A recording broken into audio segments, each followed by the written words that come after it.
Ridvan returned to training, but we're not going to take him tomorrow. So no, other than that, there's no injuries in the squad. Everyone's fit. Tom Lawrence will come into the squad tomorrow, and Kamara will travel as well. Where do you feel the team's at now after the game the other night? We're in a positive place. Also, we know we're going into a big week, into international break as well. It's been a big push since the start of the summer with the new guys coming in, and the pre-season and the start to the season's had probably every emotion. I thought we had to show some different qualities on Tuesday night than we've had to show so far, and there were some good signs in that. But our focus really after that game, we don't look back, we look forward to this one, Ross County. We know that they've started the season quite well as well. They've scored 8 goals across the 3 games, the last 3 games. So we're expecting a tough game tomorrow, and our focus is fully on that. It has to be, because the league's vitally important.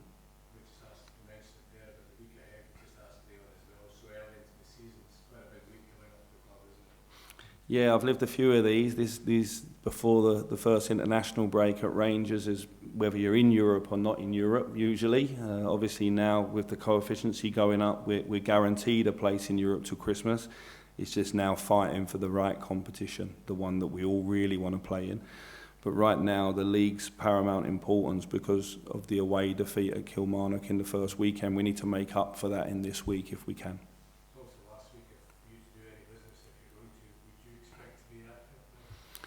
I think that it's going to be a long week. Yeah, with 3 games, lots of press conferences, pre and post match, and everything around it, and the transfer window ending. I don't want to put any predictions on it. We're close to a couple maybe going out the way. And then we may respond depending if anything comes out of the ordinary. It's not often a Rangers manager can sit here and say that he's got all 25 or 26 outfield players fit and training. So that's a positive as well. And Tom Lawrence and Kamara being in the squad tomorrow and playing in this game, some part of it, whether it's from the start or coming on, is also a big push and a big boost to everybody. Is that Glenn and Ianis when you're down to a couple? Glenn's the one who's closest. There's been a lot of hot hair around Ianis, obviously, in the last week or so, but it was a logical conversation if you think about it, that he's missed a year of football. We're very loaded in the positions that he plays, and he wants to know if he's going to be a main starter. He's trained really well, and when he's played, I think, or when he's had an opportunity to play, I think he's done well. But the last few weeks in those positions, I think people have done well. You know, Abdullah and Rabi scored in the week, and Danilo scored, and and Dessers has scored, and Lammers has scored. So I think we've already had 7 goal scorers across the 5 or 6 games so far. So in the attacking positions, we're loaded, obviously, with Kamara, Tom Lawrence and Todd Cantwell as well. So it was a logical conversation that seems to have got out of the building in terms of playing time and guarantees around it. So we'll see. It's got to be right for Ianis, and certainly not dismissing Ianis being inside and being an important player either. You mentioned 2 months move on, you've been able to do stuff. I'm assuming you're looking to look at the defensive area of the team. It's a possibility, you know. It's a possibility. It's not a definite.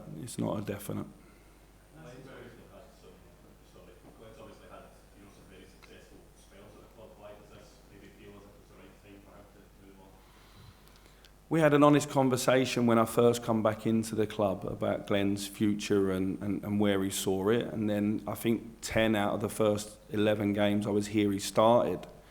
In that time, we signed Todd Cantwell and Nico Raskin, but they came in after not playing for a long period of time. They got in the team and done really, really well. So there's been no fallout or anything. I think we was expecting Glenn to move this summer. It was his wish as well. So there's no issues with that. He has to obviously find the right club. It's got to be the right valuation for everyone, because we would be losing a very good player. But when you're very honest on the player's side that he sees his future elsewhere, then as a coach you have to move in a different direction. And I wasn't in the mood for persuading anyone to play for Rangers. I just think Glenn's been an excellent signing over the period of time he's been here. I want slightly different in that position in terms of the way that we play now. So he knew that chances also in the team were going to be tougher. So I just think it's an adult conversation. that obviously is taking a little bit longer to be finalised. But if nothing moves this week, then Glenn knows he's here till January, and it's a different playing field altogether.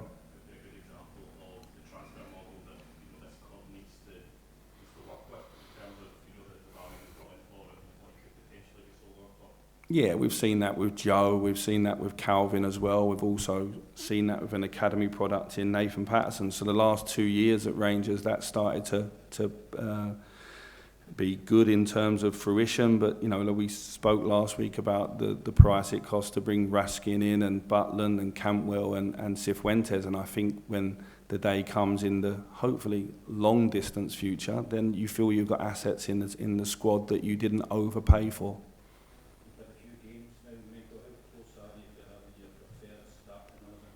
I think Tom and Kamara are really in my faults for that. So not having them for the period of time since I've been here has been a big frustration for me. So them coming back in the squad, and certainly this week coming back after the international break, them two players are really in my faults as starters, not as backup players. So I've not had them. So I think then the centre-half position this summer with Ben being injured and Connor coming back from the injury and Dujon not being fit, we wasn't able to practice how we wanted. But I think as we go into the international break, we're getting closer, and certainly coming out of it, we'll be ready. The doors will be closed, if you like, and then we can get on with really bedding down, I think, a consistent team, and people then have got to take the shirt. I think having 9 games in a period of 4 or 5 weeks, it would be a miss of me not to rotate because it's so early in the season. We know that last year we come out of this period with a lot of injuries. What do you make of the finances of getting into the Champions League? Is that the most important thing? I'm led to believe it's a single-digit number, the difference between what we'll get if we're going one or the other. The board are not planning or don't plan for that. So the planning in terms of the finances of the club, it would be a boost, of course, but it's not going to be catastrophic the other way. It's not going to mean we have to quickly sell players if it didn't go our way. We build this squad really well financially on a very modest or a competitive idea of what we're going to earn, and it's important that we break even as a football club each season, that we're not running a deficit, and I think we're in a really good place right now.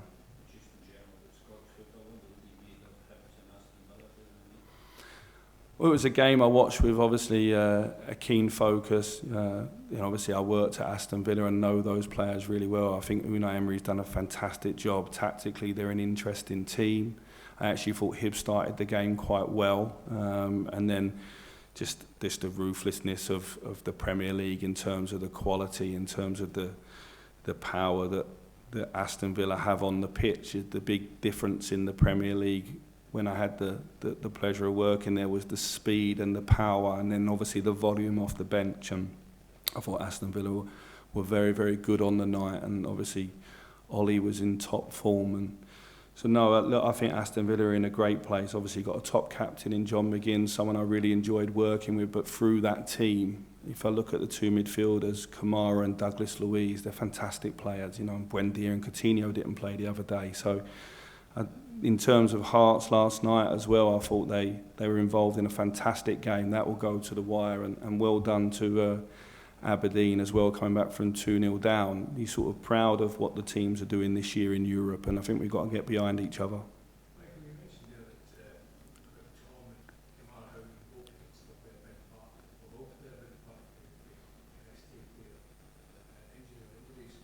It's kind of, do you still see then Kamara can make that striker's position his own despite the amount of forwards you brought in? Yeah, I do. That was the plan anyway, that we obviously, every team needs 3 number 9s, and at the moment we would have Cyril, Danilo and Kamara. We've got other people that can play there. Abdullah, I think, strongest positions probably as a number 9, but he can play both sides. Sam's played there previously as well. I think Kamara, and certainly he's shown it in training, but you have to make a call with Kamara. He's not going to be able to be involved in 3 games a week right now. So the call is the domestic games at the weekends that he's involved in. And then we'll deal with Europe, depending on what competition in, when we have to pick a squad then. Tom's obviously been out for 11 months. He's had a couple of behind closed doors training games, if you like. He played in the B team this week. and he's ready to be involved. He's not ready to play 90 minutes right now, but I think by the time we come back from international break, Tom's ready to go as well, and what a boost that's going to be to everybody. Can I ask, I think you said you've experienced every emotion already this season. How do you sort of manage that intensity amongst the squad, given the sort of highs and lows that come so quickly? We try to just focus on the next game, because we don't start 1-0 up or 1-0 down. We don't get anything for looking back or getting too high or too low. That's difficult. You can say that to your group of players, but then you very much have to live it, and me and the staff have to live it as well. So we try to put the game to bed that's just happened, and we focus. If you think the last couple of weeks we've been playing League Cup, and then we've been playing in the Champions League, and now we're back in the league, and it's important that we're strong on all fronts, and that's why we need a strong squad. I get that people look outside because we've got so many new players and it's early in the season and they're looking for a team to bed down, but the reality is this season we're going to need a squad of 20, 22 players that contribute because of the amount of competitions that we're going to be in, certainly up to Christmas. I think there's over 30 games until the winter break, and I think there's 13 or 14 3-game weeks.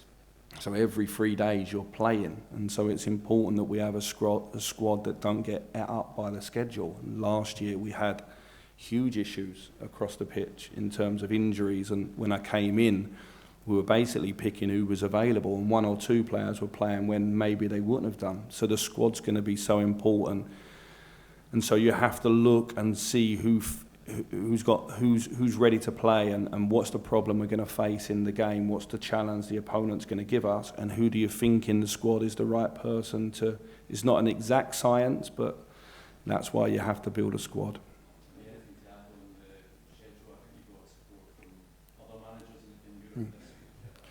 Well, we need to play. The reality is we need to play because we need to put in a strong performance. But if you look at the first month of the season, having 9 games and then being so important, and in the finance and the coefficiency and everything around it, then I think it's something we can look at in the future if other teams and other countries are doing that. How we'll do that, that's somebody else's job.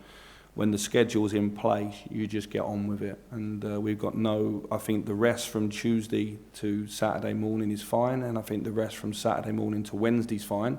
It's just obviously the team you're playing against has a little bit more time to recover and maybe time to do analysis and prepare. We won't have that same time, but physically, no problem, we can recover.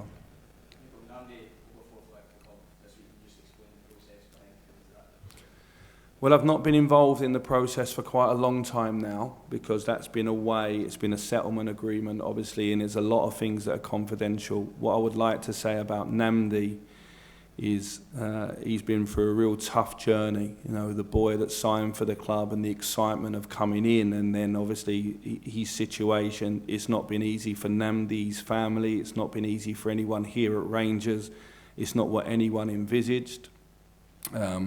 I think, from what I'm led to believe, he wants to push and keep trying, and we'll wish him well and give him every support we can. And it's just a really, really sad situation that he's come to a settlement, and Namdi's no longer at the club. But the rest of the details obviously are very personal, but on a one-to-one level, he was a fantastic young man to work with, and I wish him all the best.